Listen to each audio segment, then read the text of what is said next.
ভাগ্য যেন সুপ্রসন্ন হয় সেজন্য আমাদের দেশে মানুষ শবে বরাতে মসজিদে হুমড়ি খেয়ে পড়ে, ঠিক না ভাই? ঠিক।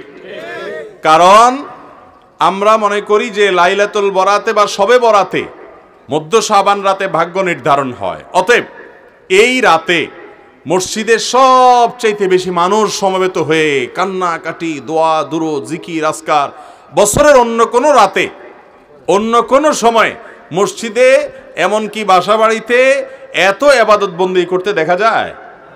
তো এই রাত্রে এত মানুষ কেন আসে?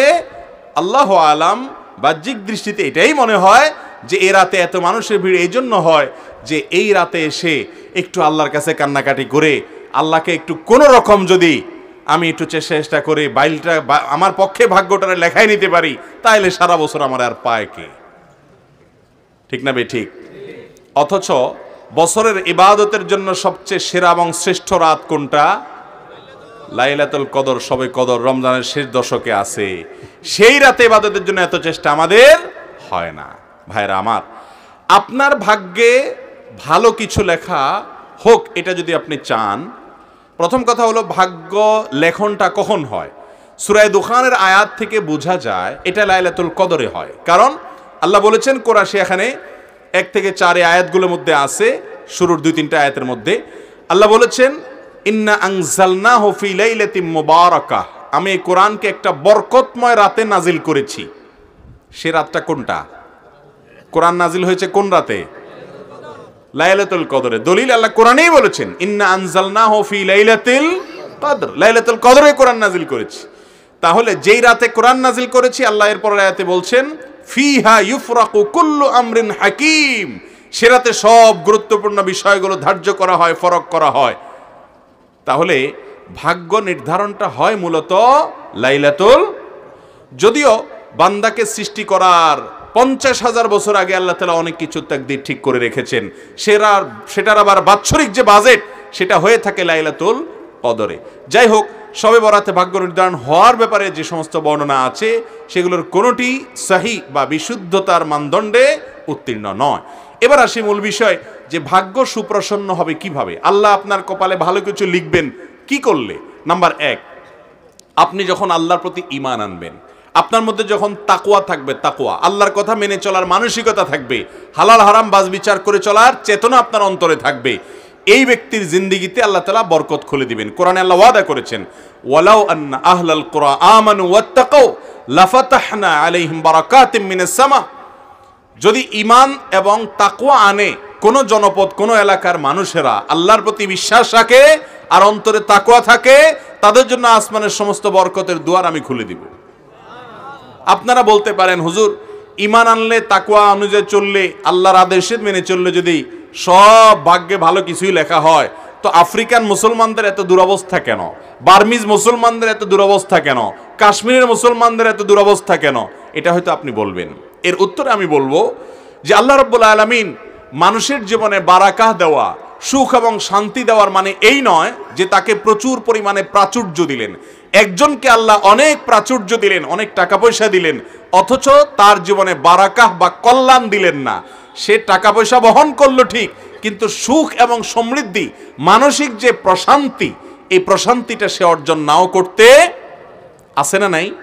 টাকা পয়সা অনেক আছে কিন্তু মনে সুখ শান্তি, এই জন্য কখনো পিস্তল দিয়ে আত্মহত্যা করে, কখনো ইনজেকশন দিয়ে আত্মহত্যা করে, কখনো ফাঁসির দড়িতে ঝুলে পড়ে।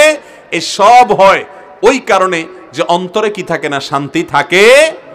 শান্তির মালিক আল্লাহ তাআলা, তিনি অনেক সময় দুঃখের মধ্যেও মানুষকে শান্তি দিয়ে থাকেন, বরকত দিয়ে থাকেন। প্রকৃত কল্যাণের অধিকারী যদি হতে চান, আপনার কপালে কল্যাণ লেখা হোক এটা যদি চান, তাহলে আপনাকে আল্লাহর প্রতি ঈমান এবং তাকওয়া আনার চেষ্টা করতে হবে। ভাইরা আমার, আমাদের দেশে বেশিরভাগ মুসলমানরা বা সারা দুনিয়াতেই আমরা মনে করি যে আল্লাহ আমাকে এক গাদা টাকা দিয়ে দিলে, অনেকগুলো সম্পদ দিয়ে দিলে, বিশাল ব্যাংক ব্যালেন্স হয়ে গেলে, অনেক জমি জমা হয়ে গেলে, অনেক পাওয়ার হয়ে গেলে আমি বোধহয় আল্লাহর প্রিয় পাত্র হয়ে গেলাম। মনে রাখবেন, ফেরাউনকে আল্লাহ তাআলা অনেক ক্ষমতা দিয়েছেন, কারুনকে অনেক সম্পদ দিয়েছেন, নমরুদকে অনেক প্রতিপত্তি দিয়েছেন, কিন্তু এর কোনোটি তার কল্যাণ আনতে পারে। এই সমাজে বহু মানুষ আছে অনেক সম্পদ প্রভাব নিয়ে চলে, কিন্তু মানসিক প্রশান্তি নাই, আল্লাহ তাআলা তাকে কল্যাণ। আবার অনেক গরিব মানুষ আছে, আল্লাহ তাআলা তাকে অনেক সুখে রেখেছেন।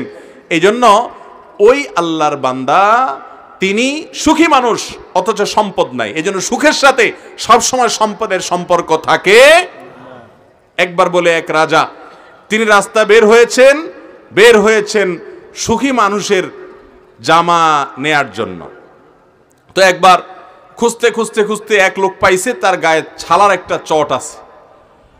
তো দেখলো যে লোকটা রাস্তার ধারে শুয়ে নাক টেনে ঘুমায়, পাশ দিয়ে ট্রাক যায়, বাস যায়, কোনো তার বিহিত নাই, ঘুম আর ঘুম, শান্তি আর শান্তি। তখন লোকটা চিন্তা করলো যে কি খাইছে না খাইছে, তারপরে এত আরামের ঘুমটা যদি আরামের হয়, লোকটার মনে শান্তি আছে, এটা বুঝাই যায়। লোকটা ঘুম থেকে উঠার পর বললেন, ভাই আপনার মনে কোনো অশান্তি আছে? কয়, না, কোনো অশান্তি নাই, রাজ্যের সব সুখ আল্লাহ আমাকে দিয়েছে, কোনো টেনশন বলতে কিচ্ছু নাই আমার। বলে যে ভাই, তাহলে আপনার এই যে গায়ে যে চটটা আছে এটা আমাকে দিয়ে দেন, বিনিময়ে আপনাকে আমি এত লাখ টাকা দেব। আমার কোনো শান্তি পাইতেছি না ভাই, ঘুম আসে না, ঘুমের বড়ি খেয়েও ঘুম আসে না, আর অশান্তি, ডিপ্রেশন, এগুলো আমাকে সারাক্ষণ তাড়া করে। মানুষ দেখে যে আমি অনেক সুখে আছি, আসলে সুখ জিনিসটা আমাকে আল্লাহ তাআলা দেন নাই, কিছু ভোগ করি, বাট সে ভোগে আমাকে তৃপ্তি দিতে পারে না। তখন সেই চটালা রাস্তার পাশে শুয়ে থাকা গরিব মানুষটা নাকি তার গায়ের চটটা খুলে তাকে দিছে, বিনিময়ে ওই ভদ্রলোক অনেকগুলো টাকা তাকে দিয়ে গেছে। টাকা দেওয়ার পর এই ভদ্রলোক এই টাকাগুলা চিন্তায়, কি করবে, কোথায় রাখবে, কে নিয়ে যায়, কে না নিয়ে যায়, কে ডাকাতি করে, এই টেনশনে এবার এর ঘুম হারাম হয়ে গেছে। এবার সে ওই লোকরে খুঁজতে অনেক কষ্ট করে পাইছে, পায়া বলে, ভাই এই নেন তোমার টাকা। তারে টাকা ছুড়ে মেরে দিয়ে বলছে, ভাই এই নেন আপনার টাকা, আল্লাহর হস্তে আমার সেই চটটা ফেরত দেন, আপনার এই টাকা আমার ঘুম এবার হারাম করে দিস। ভাইরা আমার, কথা কিন্তু বাস্তব। আল্লাহ তাআলা যাকে শান্তি দিবেন না, সম্পদের পাহাড় দিয়েও শান্তি দিবেন না। শান্তি কিন্তু আল্লাহর আনুগত্যে আছে। অতএব আপনার ভাগ্যে আপনি যদি কল্যাণ চান, টাকা চান না কল্যাণ চান? কল্যাণ চান। সুখ চান না পয়সা চান? যদি সুখ এবং কল্যাণ চান, প্রথম কাজ হলো ঈমান এবং তাকওয়া লালন করতে হবে। মুত্তাকিরা কষ্টের মধ্যেও হাসে, দুঃখের মধ্যেও হাসে। নমরুদ প্রাসাদে থেকেও শান্তি পায়নি, ইব্রাহিম আলাইহিস সালাম অগ্নিকুণ্ডে থেকেও শান্তি পেয়েছেন। অতএব আপনি যদি সুখ এবং শান্তি চান, আপনার ভাগ্যে কল্যাণটা লেখক আল্লাহ তাআলা, সুখটা লেখক আল্লাহ তাআলা, যদি চান আল্লাহর প্রিয় বান্দা হওয়ার চেষ্টা করেন। ভাইরা আমার, আমরা যারা এক রাতে ইবাদত বন্দি করে ভাগ্যটা নিজের পক্ষে লিখে ফেলতে চাই, তাদের এক্সাম্পলটা কি জানেন? তাদের এক্সাম্পল, তাদের উপমা হলো, একজনের চেয়ারম্যান সাহেবের ইলেকশনের আগে ধারে কাছেও ছিল না, কোনো কাজে তিনি ছিলেন না, এরকম একজন কর্মী আছে। সে ইলেকশনে চেয়ারম্যান সাহেব জিতার পরে এবার চেয়ারম্যান সাহেবের নারায় তাকবীর দিতে স্লোগান দিতে আইসা ইউনিয়ন পরিষদে হাজির হয়ে গেছে। এখন সব কিছুতে সে সামনে থাকে। আরেকজন, সে সারা বছর পুরা নির্বাচনের মৌসুমে চেয়ারম্যান সাহেবের ইলেকশনের জন্য অনেক কাজ করছে, খাটাখাটনি করছে, অনেক পরিশ্রম করছে। এই দুইজনের মধ্যে চেয়ারম্যান সাহেব গম টম নিজে যা পাবেন, এখান থেকে যদি কোনো দুর্নীতি চুরি করার সুযোগ দেয়, অথবা বৈধভাবে কোনো সুযোগ দেয় বা নিজের কাছে রাখে, আপন বানায়, কারে বানাবে? প্রথমটারে না দ্বিতীয়টারে? যে আমার ক্যাম্পাস করেছে, যে আমার সারা বছর কাজ করেছে তাকে, নাকি যে জিতার পরে আইসা একদিনের জন্য আইসা ভালো হওয়ার চেষ্টা করতেছে তাকে? সারা বছরেরটাকে না? আপনি কিভাবে আশা করেন যে সারা বছর নামাজ কালাম পড়বেন না, আল্লাহর কোনো কথা মানবেন না, এক রাতে এসে মসজিদে কান্নাকাটি করে ভাগ্য সব ঠিক করে ফেলাবেন? কিভাবে আশা করেন আপনি? কথা ঠিক না ঠিক? অতএব ভাগ্য আমাদের জন্য যাতে সহায় হয়, আল্লাহ যেন আমাদের কপালে ভালো কিছু লেখেন, এটার জন্য এক রাত নয়, সারা বছর আল্লাহর আনুগত্য করার, আল্লাহর কথা মেনে চলার প্রতিজ্ঞা করতে হবে। নাম্বার 2, আত্মীয়তার বন্ধন রক্ষা করা।